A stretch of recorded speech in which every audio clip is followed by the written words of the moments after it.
Those are the roof rafters right there that are having an ice dam issue out at the eave. The snow melts off the roof obviously because there is minimal insulation. So we're going to put some R38 batt insulation in, and that'll should stop the ice dams. We want to keep that roof decking cool. We do not want that to warm up in the winter. You want to make sure that when you're putting your attic insulation in your attic, make sure that you don't block off the soffit vents.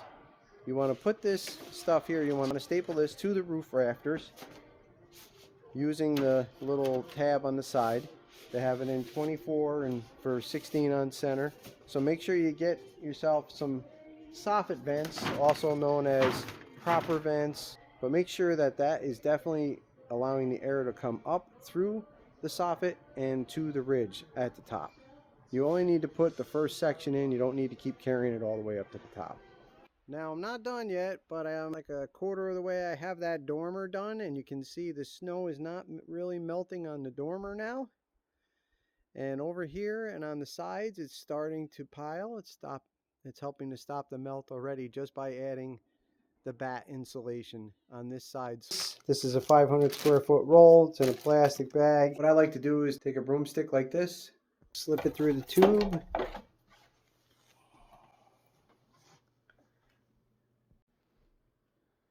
and put it in a spot. It makes it easy for me to roll out a long foot length for whatever I need.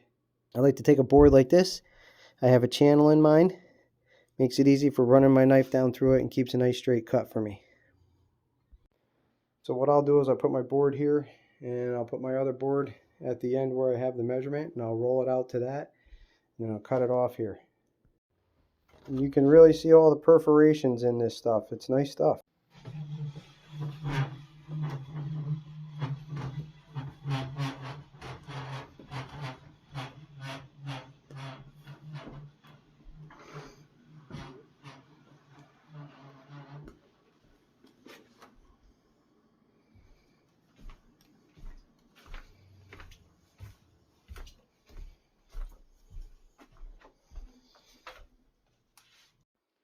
Yes, you can walk on it, it won't hurt it.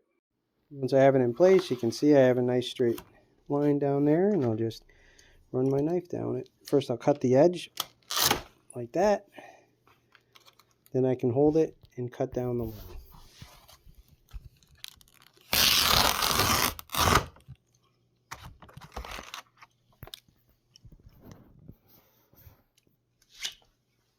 And just roll it up into sections like that, carry it upstairs into the attic.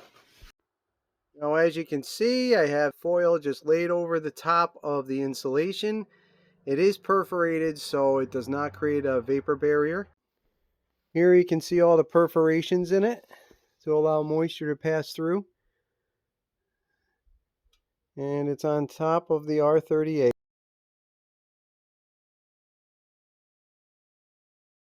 Now right here where it's red, I don't have any of the foil. Down there you can see I put the R38 insulation, and it has foil. You can see how it's holding back all of the heat, and it's nice and cool above it. I hope that helps you. Don't forget to subscribe.